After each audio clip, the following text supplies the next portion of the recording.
muted Malays. Melayu dibisukan. Look around you, it's very strange. This is a debate about the Malays who have been muted, and 95% of the audience here are non-Melayu. Don't it say something about this nation? I mean, look, you can count the numbers, including my pubic hair. My fingers, including my pubic hair, not even 10 of the Malays are here. And this is the state of the nation. This is how the Malay mind had been bongsified. You know, bongsified is a terminology that I always use, that the Malay mind had been bongsified for the past 52 donkey's years.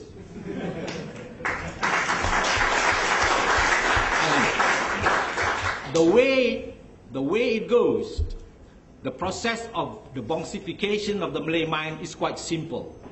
They use fear. The most important thing is to use fear. Fear is the most important thing that can bongify the mind of the Malays. The Malays are very fearful of new ideas. They are very fearful of differences of ideas. They were made to takut. Orang-orang Melayu di Malaysia ini ditakut-takutkan dengan berbagai-bagai hantu. Yes, it's quite true. There are so many hantus running around. Semuanya menakutkan orang Melayu. Apabila orang Melayu ini jadi takut, maka dia akan bersyukur kepada United Malay National Organization. Yeah.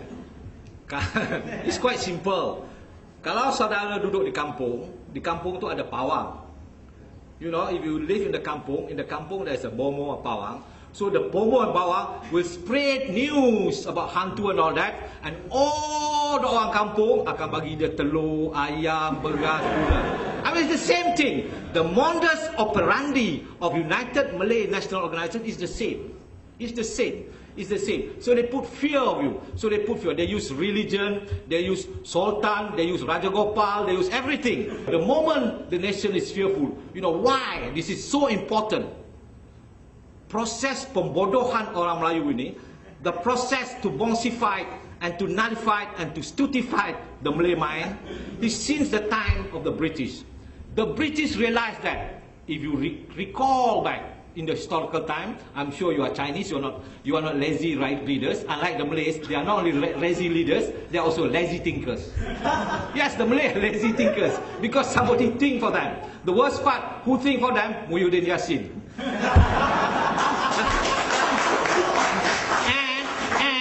and Lokman Adam. These are the two. They are in the Malay papers. They are supposedly the thinkers for the orang Melayu. I mean, could you think worse than Lokman Adam as the thinkers for orang Melayu? I mean, so God save orang Melayu. Anyway, so if you read back the history, you say one Malay communist is equivalent to 8 non-Melayu communists. This is how important. So it's have the time. They realize that if the Malay mind is liberated, the whole British colonization is gone.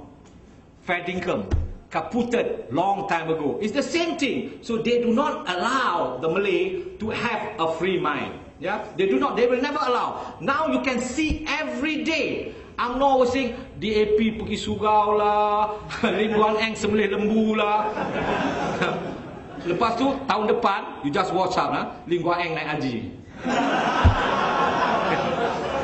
So, this is the process. And then, Lim Kim Siang bersunat.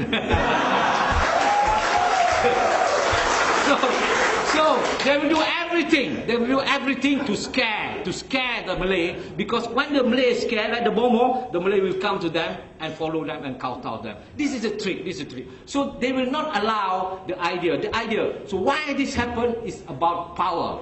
Yeah? The background to this is not about Malay nationalism. It's not about Malay federalism. It's about power. And you can analyze it about this power. It's also about economic power. It's about economy. It's about dividing the wealth of the country. So this is a trick that has been used for time immemorial, how they colonized the Malay mind. So it is really sad that dissent is not allowed in the Malay community. They will ostracize you if you have a different opinion.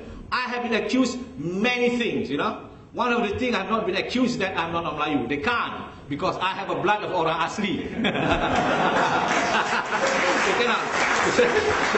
And you look, they were so worried. They were so worried, you see. They were so worried if the Malays have opinion of their own. This is the biggest threat. You know, the threat to the Malay ruling hierarchy today, if the Malay have an opinion of their own. The Malay were not allowed to have the opinion of their own. So you can see today, particularly if you read Utusan Malaysia lah. You know, if you read Malaysia Kini, got a different. Malaysian Insider, got a different. If you read Tukar Tube, it's completely different.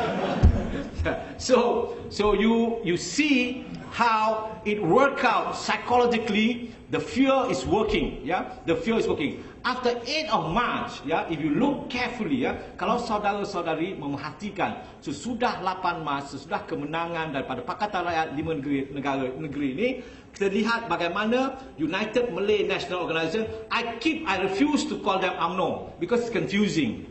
You see, if you say UMNO, it sounds like it's a Malay party. It's not. It's United Malay National Organisation. The name itself is not even a Malay. How can they be a national party? The name, you ask them, hey, Datuk Sri Muhyiddin Yassin, kenapa parti saudara ni yang berjuangkan hidup Melayu ni nama dia orang putih? Please, yeah, any one of you, particularly any of you from MCA, ask them. If you are from the AP, they'll throw you out lah. If you are from MCA, you go and ask them why. This is the thing, yeah. This is the thing. Whatever. So they colonize the mind of the Malay. They put fear, and because why? Because this is the way. Yeah, this is the way. It's the same. It's the same in America. It's the same in Great Britain. It's the same in France. They always find fear. Okay. Now, who is the hantu here? Okay. The hantu actually senang je. Di Malaysia ni hantu orang Melayu ni Cina lah. It's quite simple.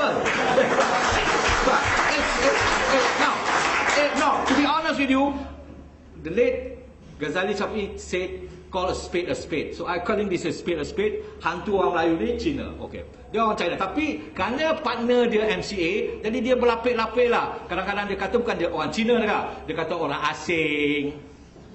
Dan number 2, siapa lah? Lee Kuan Yew, Singapore. This has been always their enemy, to imply Chinese and China. So at one stage, they are making the Chinese, orang Cina ni, as hantu, menakut-nakut orang. So the Malays have always this fear, takut kawannya. Actually, this fear is actually very recent. It's more so now than before. Post-69, they put this fear into the Malay that the Chinese is taking over the country. My God, why did the Chinese want to take over this country? I found it very strange. This is the most mismanaged country in the world. And the Chinese want to take over. I mean, the Chinese must be mad.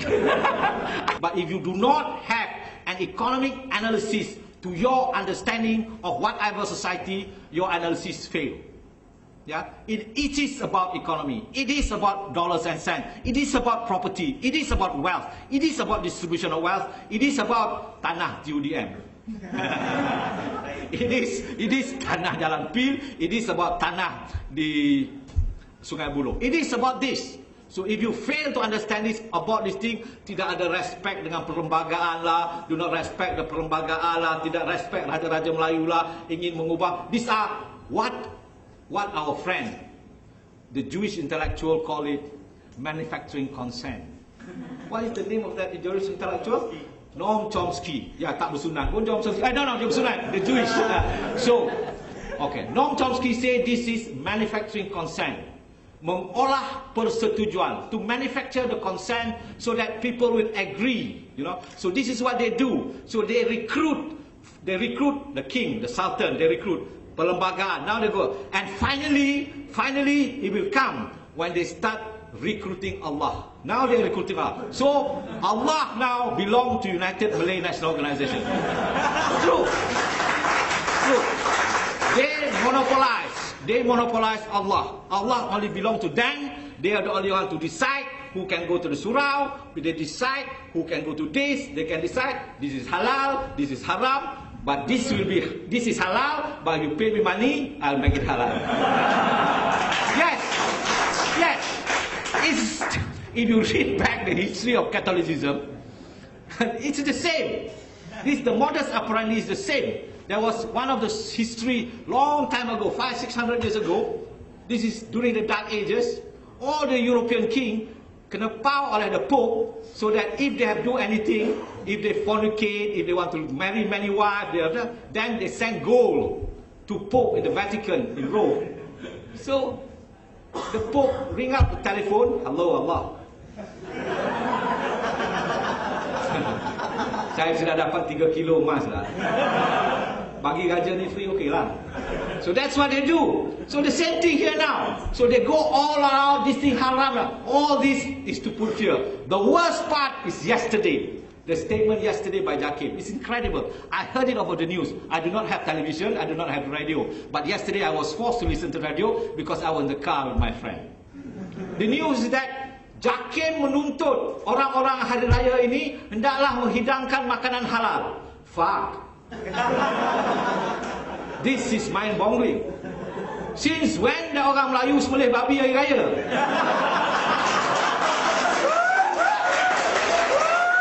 I mean, it has come to this level, you know. It has come. I'm not lying. I'm not trying to do what. You go and check to the newspaper. It's a Jakim statement. Offer friend makanan yang halal. Jesus Christ. I mean, I always thought there is babi guling in my house. No, it is not. So this is what is the stage now. It's arrived in our country. Yeah. So anyway, I know we're going to have a good debate. I have cracked up laughing, but this is really a serious matter. But the most discouraging for me this evening is that they are so lacking of orang Melayu. I mean, to me, you see, if you make a comparison between the Chinese media and the Malay media, the Malay media, utusan Melayu, laporan sukan gol tu pun salah. The goal, Manchester United dengan turun, laporan sukan itu pun salah, gol itu pun salah. What about the other news, you know?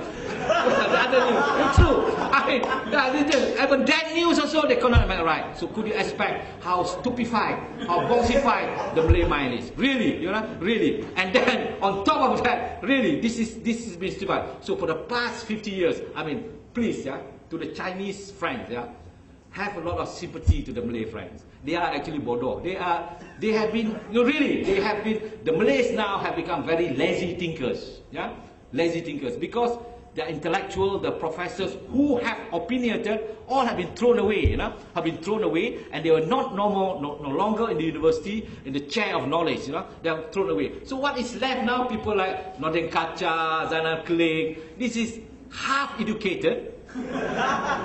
I'm not sure which school they went. Probably he buy the degree, and probably his kaki body.